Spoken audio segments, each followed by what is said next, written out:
وَإِذَا سَأَلَكَ عِبَادِي عَنِّي فَإِنِّي قَرِيبٌ أُجِيبُ دَعْوَةَ الدَّاعِ إِذَا دَعَانِ.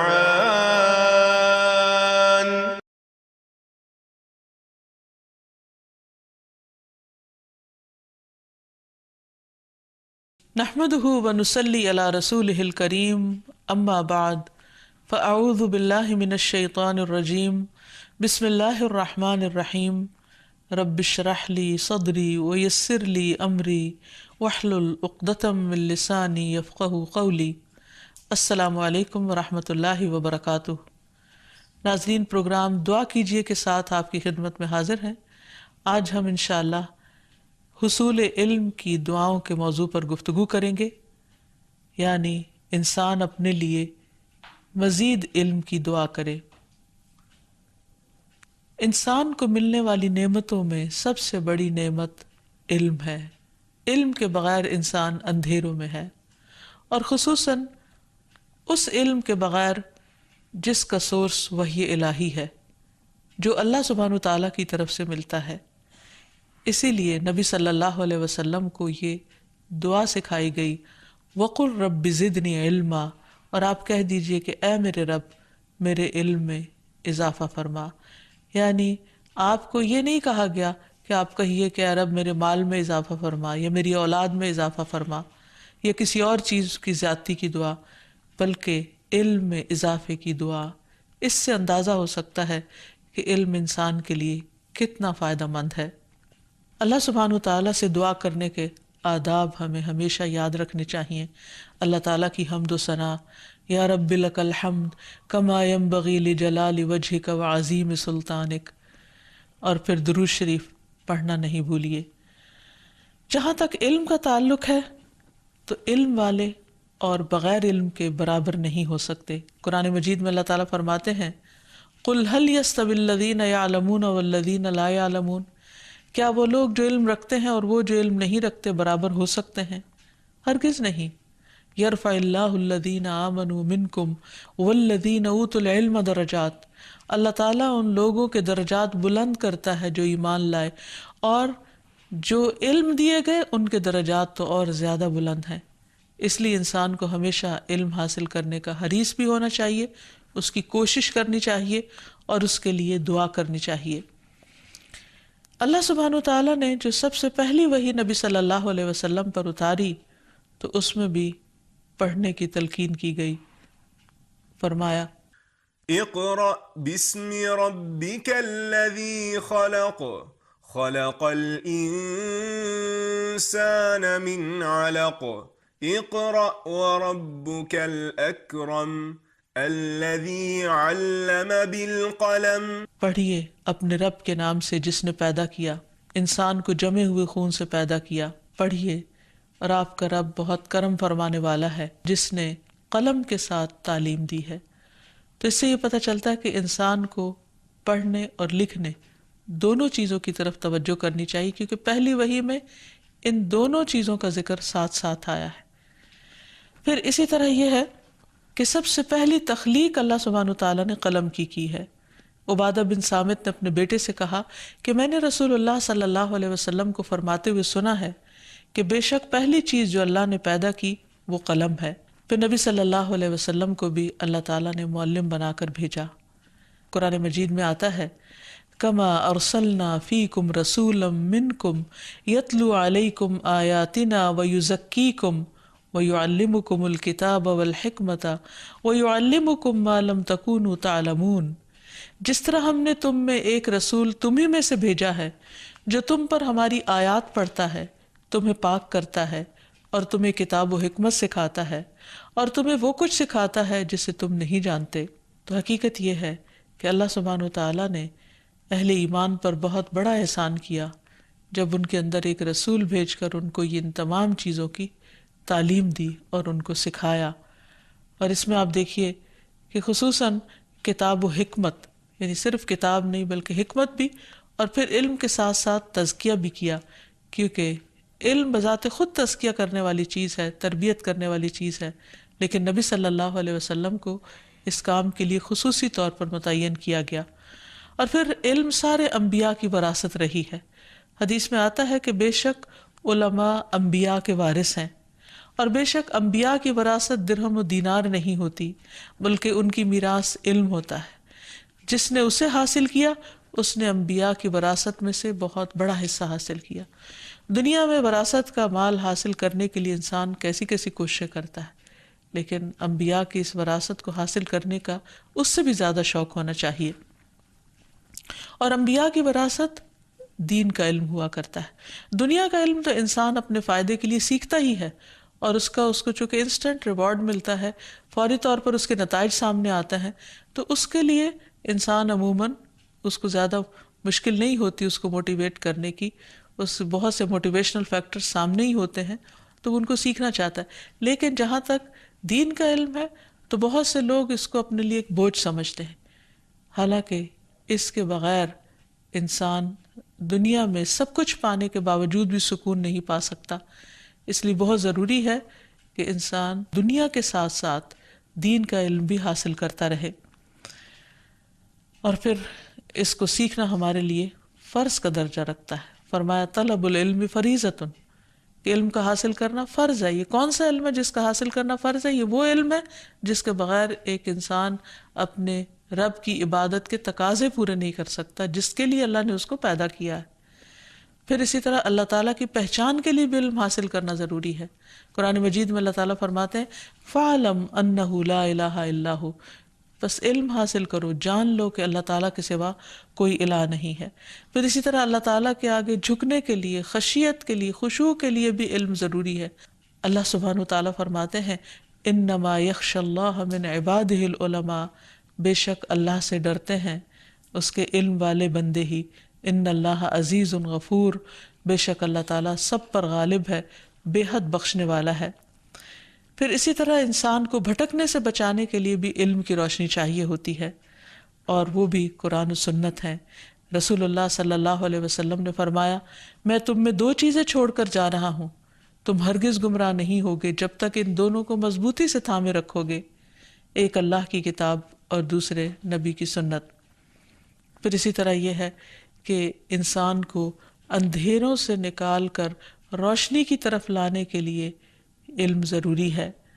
قرآن مجید میں آتا ہے أَوَمَنْ كَانَ مَيْتًا فَأَحْيَيْنَاهُ وَجَعَلْنَا لَهُ نُورًا يَمْشِي بِهِ فِي النَّاسِ، کیا بھلا وہ شخص جو مردہ تھا پھر ہم نے اسے زندہ کیا اور اس کے لیے ایسی روشنی بنا دی جس کی مدد سے وہ لوگوں میں چلتا پھرتا ہے، کیا اس شخص کی طرح ہے جس کا حال یہ ہے کہ وہ اندھیروں میں ہے، ان سے کسی صورت نکلنے والا نہیں؟ اسی طرح کافروں کے لیے وہ عمل خوشنما بنا دیے گئے جو وہ کیا کرتے تھے۔ تو اس سے یہ پتہ چلتا ہے کہ انسان علم وحی کے بغیر، قرآن و سنت کے علم کے بغیر ایک مردہ انسان کی طرح ہے، اور جب تک اللہ تعالیٰ کی بھیجی ہوئی وحی انسان کے اندر اس کی سمجھ بوجھ نہیں آتی تو اس کے اندر زندگی کی وہ رمق نہیں آتی جو آنی چاہیے۔ پھر اسی طرح حق و باطل میں فرق کے لیے، صحیح اور غلط کی پہچان کے لیے بھی علم حاصل کرنا بہت ضروری ہے، ورنہ انسان اندھیرے میں ہے، اور اندھیرے میں رہنا انسان کے لیے نقصان دہ ہے، کیونکہ کل قیامت کے دن جب سب پردے ہٹا دیے جائیں گے اور انسان کے اعمال کی جزا اس کے سامنے آئے گی تو انسان کے لیے سوائے حسرت اور پریشانی کے کچھ نہ ہوگا۔ اس لیے ضروری ہے کہ انسان اللہ پر اور اللہ کی باتوں پر ایمان رکھتے ہوئے جو جائز ہے اور ناجائز ہے ان کو اچھی طرح سمجھتا ہو اور اس کے مطابق اپنی زندگی تبدیل کرنے والا ہو۔ اللہ تعالیٰ فرماتے ہیں وَيَرَى الَّذِينَ أُوتُوا الْعِلْمَ الَّذِي أُنزِلَ إِلَيْكَ مِن رَبِّكَ هُوَ الْحَقُّ وَيَهْدِي إِلَى صِرَاطِ الْعَزِيزِ الْحَمِيدِ، اور وہ لوگ جنہیں علم دیا گیا وہ دیکھتے ہیں کہ جو کچھ تیری طرف تیرے رب کی جانب سے نازل کیا گیا ہے وہی حق ہے، اور وہ اس کا راستہ دکھاتا ہے جو سب پر غالب ہے، تمام خوبیوں والا ہے۔ پھر اسی طرح علم کے راستے پر چلنا، علم حاصل کرنے کے لیے گھر سے نکلنا جنت کے راستے آسان کر دیتا ہے۔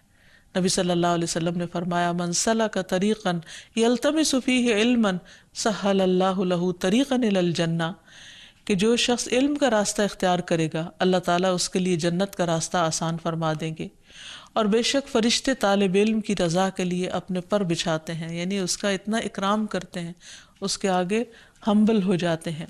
پھر ایسے لوگوں کو اللہ سبحانہ و تعالیٰ چنے ہوئے لوگ قرار دیتا ہے. اور یہ کسی بھی انسان کی انتہائی خوش قسمتی کی بات ہے کہ اللہ تعالیٰ اس کو دین کا علم عطا کرے. حدیث میں آتا ہے من یرد اللہ بہ خیرا یفقہہ فی الدین، اللہ تعالیٰ جس کے ساتھ بھلائی کا ارادہ کرتا ہے اس کو دین کی سمجھ بوجھ عطا کر دیتا ہے. اور جو لوگ خصوصاً قرآن کی تعلیم حاصل کرتے ہیں اللہ تعالیٰ ان کو اپنے خاص بندے قرار دیتا ہے. اور حدیث میں یہ بھی آتا ہے کہ تم میں سے بہترین وہ لوگ ہیں جو قرآن سیکھیں اور سکھائیں. اس لیے انسان کو ہمیشہ دین کا علم حاصل کرنے کا حریص ہونا چاہیے اور اس کے فائدوں کو مد نظر رکھتے ہوئے جو کہ آخرت سے متعلق ہیں. دنیا میں بھی اس کے فائدے کہ انسان کو اچھے برے کا فرق پتہ چلتا ہے، اللہ تعالیٰ کی رضا اور ناراضگی کے کاموں کا پتہ چلتا ہے، اور پھر صرف پتہ ہی نہیں چلتا بلکہ ان کو اچھے کاموں کو کرنے کے لیے موٹیویشن بھی ملتی ہے قرآن و سنت سے. تو اس لیے اس کو جاننا بے حد ضروری ہے. اور پھر انسان بغیر علم کے جب عبادت کرتا ہے تو اس عبادت میں بھی بہت سی غلطیاں کر جاتا ہے. جیسے کہ ایک حدیث میں آتا ہے کہ ایک شخص 60 سال تک نماز پڑھتا رہتا ہے اور اس کے پاس ایک نماز بھی ایسی نہیں ہوتی کہ جس میں خوشبو خضوع ہو، یعنی کہ جو سٹینڈرڈ پر جو اللہ تعالیٰ نے کرائیٹیریا دیا ہے کہ اچھی نماز کا اس پر پوری اترتی ہو. تو ایسا کیوں ہوتا ہے؟ بغیر علم کے ہوتا ہے. پھر اسی طرح یہ ہے کہ جب ایک انسان علم حاصل کر کے عمل کرتا ہے تو وہ اس عابد سے بہتر ہے جو بغیر علم کے عمل کر رہا ہوتا ہے. رسول اللہ صلی اللہ علیہ وسلم نے فرمایا علم کی فضیلت عبادت کی فضیلت سے بہتر ہے اور تمہارا بہترین دین تقویٰ ہے. پھر یہ بھی یاد رکھیے کہ جو لوگ علم دین حاصل کرتے ہیں ان کے لیے ساری مخلوق دعائیں کر رہی ہوتی ہے، حتیٰ کہ سمندر کی مچھلیاں اور زمین کی چیونٹیاں بھی اس کے لیے دعا کر رہی ہوتی ہیں. اور خصوصاً جو لوگوں کو بھلائی کی تعلیم دے رہا ہو، جس گھر میں ایسے سیکھنے سکھانے کا عمل ہوتا ہے اس پر اللہ کی رحمتیں نازل ہوتی ہیں.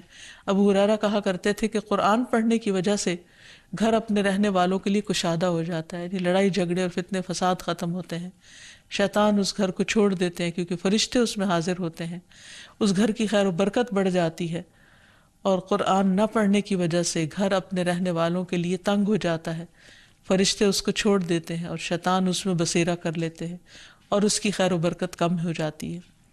پھر اسی طرح قرآن و سنت کی تعلیم دی دلائی جا رہی ہوتی ہے، وہاں پر رحمت اور سکینت نازل ہوتی ہے. پھر انسان کو ایسے علم کا مرنے کے بعد بھی فائدہ پہنچتا ہے، صدقہ جاریہ اس کے لیے بنتا ہے. آگے کے سارے مرحلے انسان کے آسان ہوتے ہیں کیونکہ انسان پہلے سے پریپیئرڈ ہوتا ہے. اس کو معلوم ہوتا ہے کہ موت کے وقت کس طرح فرشتے آئیں گے اور پھر قبر میں کیسے حساب کتاب ہوگا. ان سوالوں کے جوابوں کی تیاری وہ دنیا سے ہی شروع کر دیتا ہے. پھر اس کو معلوم ہوتا ہے کہ قیامت کے دن کیا کیا مرحلے ہیں جن سے اس کو گزرنا ہوگا اور ان کی بھی تیاری وہ دنیا سے ہی شروع کر دیتا ہے. پھر جنت میں داخلے کے لیے کیا چیزیں چاہیے وہ بھی اس کو دین کا علم حاصل کر کے پتہ چلتا ہے اور پھر وہ ان کے لیے حریص ہوتا ہے اور اس کے لیے کوشش کرتا ہے اور نیک عمل کرتا ہے. اور جہاں تک جہالت کا تعلق ہے تو جہالت کی وجہ سے نہ انسان اللہ تعالیٰ کو پہچانتا ہے نہ بندوں کے حقوق کو پہچانتا ہے، اور بعض اوقات لا علمی کی وجہ سے شرک تک کا ارتکاب کر جاتا ہے جو انسان کے حق میں سخت خطرناک ہے. پھر اسی طرح نبی صلی اللہ علیہ وسلم کی حیثیت اور مقام کو نہیں پہچانتا. انسان جب علم حاصل نہیں کرتا تو مرنے کے بعد اس کی پہلی منزل یعنی قبر میں اس سے جو سوال جواب کیے جائیں گے ان میں اس کو مشکل کا سامنا ہو سکتا ہے. اس سلسلے میں حدیث میں آتا ہے نبی صلی اللہ علیہ وسلم نے فرمایا آدمی جب قبر میں رکھا جاتا ہے اور دفن کر کے اس کے لوگ پیٹھ موڑ کر رخصت ہوتے ہیں تو وہ ان کے جوتوں کی آواز سنتا ہے. پھر 2 فرشتے آتے ہیں اور اسے بٹھاتے ہیں اور پوچھتے ہیں کہ اس شخص یعنی محمد صلی اللہ علیہ وسلم کے متعلق تمہارا کیا اعتقاد ہے؟ کافر یا منافق کا جواب یہ ہوتا ہے کہ مجھے معلوم نہیں، میں نے لوگوں کو ایک بات کہتے سنا تھا وہی میں بھی کہتا رہا، یعنی اس نے علم حاصل نہیں کیا ہوتا. پھر اس سے کہا جاتا ہے کہ نہ تو نے جانا اور نہ پڑھا، یعنی تو نے علم ہی حاصل نہیں کیا.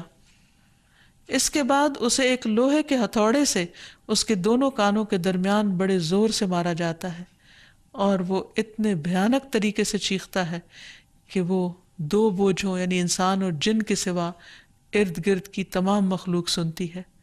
تو اس سے اندازہ ہوتا ہے کہ انسان کے لیے علم حاصل کرنا کس قدر ضروری ہے اور علم کی عدم موجودگی میں اس کے لیے کیسی بڑی بڑی مشکلات ہو سکتی ہیں. اللہ تعالیٰ ہم سب کو اس سے محفوظ رکھے۔ پھر اسی طرح علم کا نہ ہونا انسان کے اندر منافقت کو جنم دے دیتا ہے، کیونکہ انسان علم سے خشیت آتی، خدا کا خوف آتا ہے اور انسان کا ایمان درست ہوتا ہے، اور جب خدا کا خوف ہی نہیں ہوتا تو انسان کے اندر منافقت پلنے لگتی ہے۔ پھر اسی طرح جب انسان بہت دن تک اللہ کا ذکر نہیں کرتا، کوئی سیکھنے سکھانے کا کام نہیں کرتا، تو ایسے شخص کے دل پر زنگ لگ جاتا ہے۔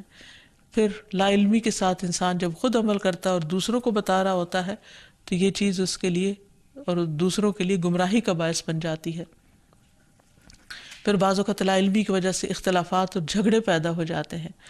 پھر بغیر دلیل کے جب لوگ کسی چیز کو دین سمجھ کر عمل کرتے ہیں تو بعض اوقات بدعات کا شکار ہو جاتے ہیں جو ان کی آخرت کے لیے سخت نقصان دہ ہیں۔ پھر اسی طرح عبادات میں ایسی ایسی غلطیاں کرتے ہیں کہ جس کی وجہ سے وہ عبادت کا ہونا اور نہ ہونا برابر ہو جاتا ہے۔ پھر آخرت میں بھی انسان کے لیے سخت مشکل اور تکلیف کا باعث ہو سکتا ہے اگر وہ صحیح علم نہ حاصل کرے اور اس کے مطابق عمل نہ کرے۔ تو اس لیے انسان کو بہت زیادہ حریص ہونا چاہیے اور انسان کو دعا کرنی چاہیے خشوع و خضوع کے ساتھ اللہ تعالیٰ سے کہ وہ اس کے علم میں اضافہ کرے۔ پھر لا علمی کی باتوں سے پناہ مانگنی چاہیے۔ قرآن مجید میں ایک دعا آتی ہے نوح علیہ السلام کی، رب انی اعوذ بک ان اسألک ما لیس لی بہ علم والا تغفر لی وترحمنی اکن من الخاسرین۔ اے میرے رب، بے شک میں تجھ سے پناہ مانگتا ہوں کہ تجھ سے اس بات کا سوال کروں جس کا مجھے کچھ علم نہیں، اور اگر تو نے مجھے نہ بخشا اور مجھ پر رحم نہ کیا تو میں خسارہ پانے والوں میں سے ہو جاؤں گا۔ پھر اسی طرح لا علمی میں کیے گئے گناہ خصوصاً شرک سے بچنے کے لیے بھی دعا کرنی چاہیے۔ اللہم انی اعوذ بک ان اشرک بک وانا اعلم واستغفرک لما لا اعلم۔ اے اللہ، میں تیری پناہ چاہتا ہوں اس بات سے کہ میں جان بوجھ کر تیرے ساتھ کسی کو شریک کروں، اور جو میں نہیں جانتا ہوں اس کے لیے تجھ سے مغفرت کا طالب ہوں۔ پھر نفع مند علم حاصل کرنے کے لیے دعا، اللہم انی اسألک علما نافعا واعوذ بک من علم لا ینفع۔ اے اللہ، میں تجھ سے نفع بخش علم کا سوال کرتا ہوں اور فائدہ نہ دینے والے علم سے تیری پناہ چاہتا ہوں کہ ہمیں تو بچا کے رکھنا۔ پھر اسی طرح صبح سویرے فجر کی نماز کے بعد نفع بخش علم حاصل کرنے کی دعا نبی صلی اللہ علیہ وسلم نے سکھائی۔ ام المومنین ام سلمہ رضی اللہ عنہا سے روایت ہے کہ نبی صلی اللہ علیہ وسلم جب صبح کی نماز سے سلام پھیرتے تو فرماتے، اللہم انی اسألک علما نافعا ورزقا طیبا وعملا متقبلا۔ اے اللہ، میں تجھ سے فائدہ دینے والے علم، پاک رزق اور قبول ہونے والے عمل کا سوال کرتا ہوں۔ یعنی صبح سویرے انسان اپنے لیے کچھ ٹارگٹ سیٹ کرے اور پھر اس کے لیے دعا کرے، ان میں سے ایک علم کا حصول، دوسرے پاک حلال رزق، اور تیسرے وہ تمام کام جو اللہ کے حضور قبول ہو جائیں، یعنی اللہ کی پسند کے کام۔ پھر اسی طرح ایک اور دعا ہے، نبی صلی اللہ علیہ وسلم کہا کرتے تھے، اللہم انفعنی بما علمتنی وعلمنی ما ینفعنی وارزقنی علما تنفعنی بہ۔ اے اللہ، تو مجھے جو علم نصیب فرمائے اس سے مجھے فائدہ پہنچا، اور مجھے وہ علم دے جو مجھے فائدہ دے، اور مجھے ایسا علم دے جس کے ذریعے سے میں فائدہ اٹھا سکوں۔